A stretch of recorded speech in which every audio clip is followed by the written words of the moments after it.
Hello everyone, Dave Barton here. It is time for our October newsletter. So exciting times for all. Thanks to all of you that have signed up for it. We really appreciate it. And if you're talking to your friends and neighbors, encourage them to do the same. It's a great way to get the full story out on certain issues. So next, I want to invite you all. First of all, it's budget season. So on November 18th, starting at 9 a.m., we're going to be going through our budgets. Our department heads are going to talk about what their operational plans and what their capital plans are, so which roads are going to be paved and that type of information. I'm so very proud of our community and how we honor our vets. So I encourage you to come down November 11th. Probably around 10:30 is a good time to come downtown. Watch the parade begin. There'll be people speaking at the cenotaph. It's just such a special time. We'd love to have you out for that. Also, we have our Santa Claus parade is November 15th. I encourage you to come out to that. If you want times and exact locations, you just look in the body of the email and you'll find all that information. Also, we're going through our official plan, and that is a planning review of what Uxbridge will look like between now and 2051. So where the growth happens, what type of growth happens where, and how we maintain our small town feel while allowing some growth. So that's what that's about. And depending on the dates, there's one November 6th, one November 12th, and one November the 19th. But look those up to see which parts you're most interested in. Some will be talking about rural areas, and some will be talking about urban. So those are the dates. That's the notes I was told to talk about today. Also want to give you kind of the lowdown. We continue to work on the downtown revitalization project, and I think you probably know we've expropriated. This is the CIBC. We've expropriated all the way down Brock Street going east, and we own all the way to the edge of the Circle K, and then we own the parking in behind there. And the goal was to make a downtown square that's very much like this. We're in negotiations with developers on that, and that process is ongoing. As soon as we can share more, we will. But really exciting times for our downtown to try and get more people living and working in our downtown and really making it the cornerstone of our community. So next, I just want to highlight what's going on with the hospital. Some really exciting things there too. So this is the medical office building that we use now with some of the best butter tarts in the world from Anina's. Just before you get your blood sugar and things like that done. Attached to this building will be the hospital. At the moment, the hospital is over here, and it's about 24,000 square feet. The new one will be 124,000 square feet, so significantly larger.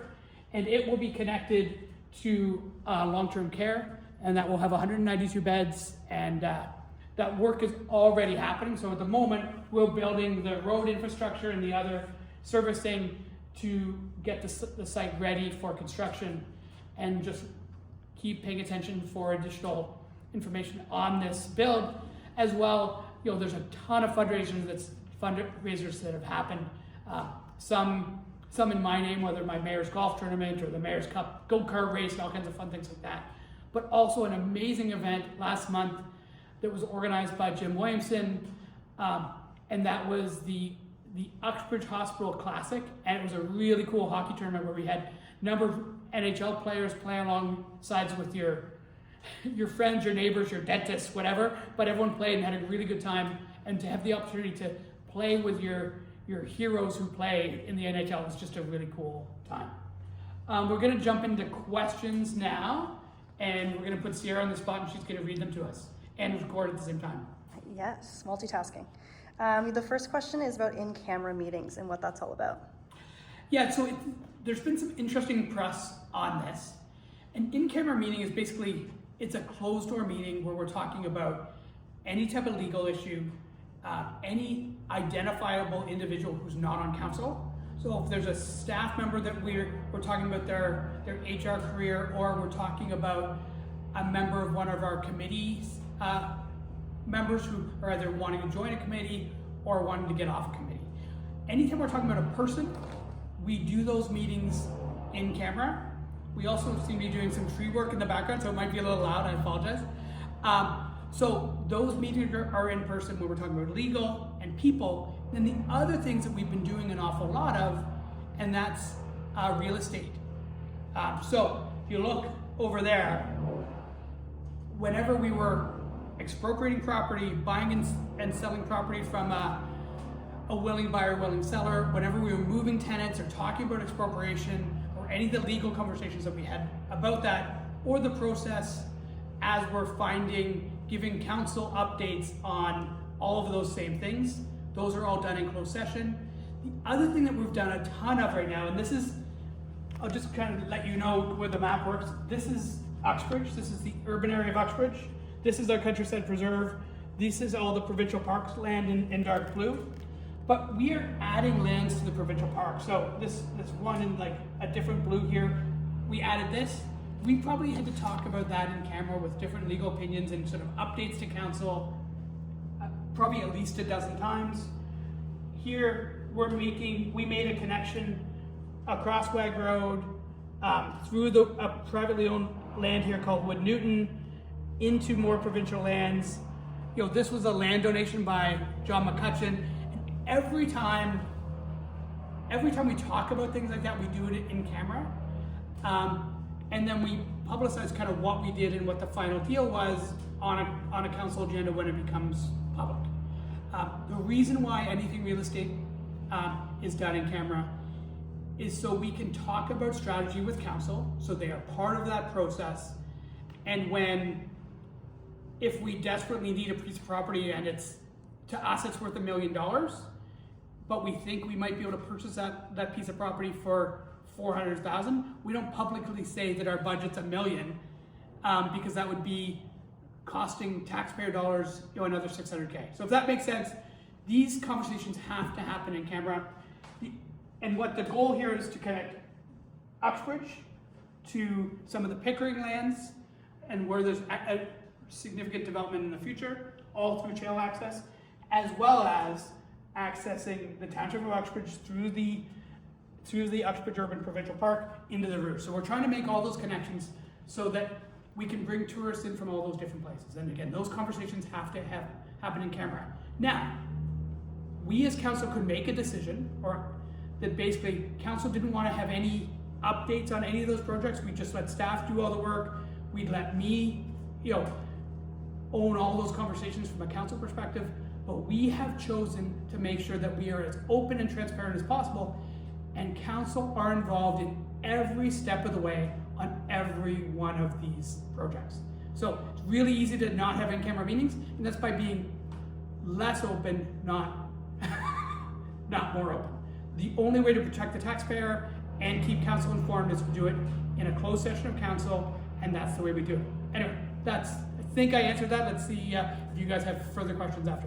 What's the next one, Sierra? Someone else is asking about the old vacant fire hall and what's going on with that property. So that building was sold maybe early days in the pandemic or just before that. It's owned by a private owner.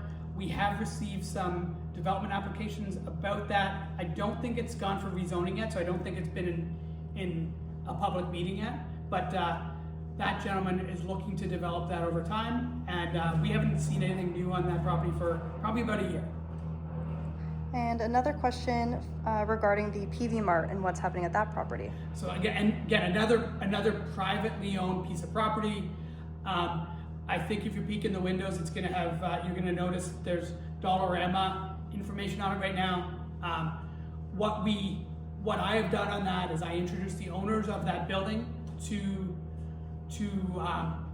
a discount grocery store chain, and they talked about it, they looked into it. It didn't work for them for the pricing that they were talking about. So I think that Dollarama wanted that space. So that's what we're hearing right now. When we have more information, you'll probably have it as well, because we will leave it up to the business owners to share their messaging over time. Awesome. And the final question is in regards to the Wooden Sticks Hotel that's been applied for. Okay, so again, this one was public because it was in a public format because they had to rezone it. Council approved the zoning for the property. It just has to go through site plan. I think we approved it probably 2 or more years ago. We know that we want a hotel in town. we think it would be really good for the community. But again, we've done our part. We approved the rezoning. They have to go through site plan, and they have to go through another few steps. I haven't seen anything from that property owner for a long time, but we are very supportive of a hotel in Uxbridge. Anything else? That's it. All right, folks, thank you so much for watching these. We really appreciate it. And if you have questions, mayor@uxbridge.ca, and I'll try and answer them in this format. Thank you so much.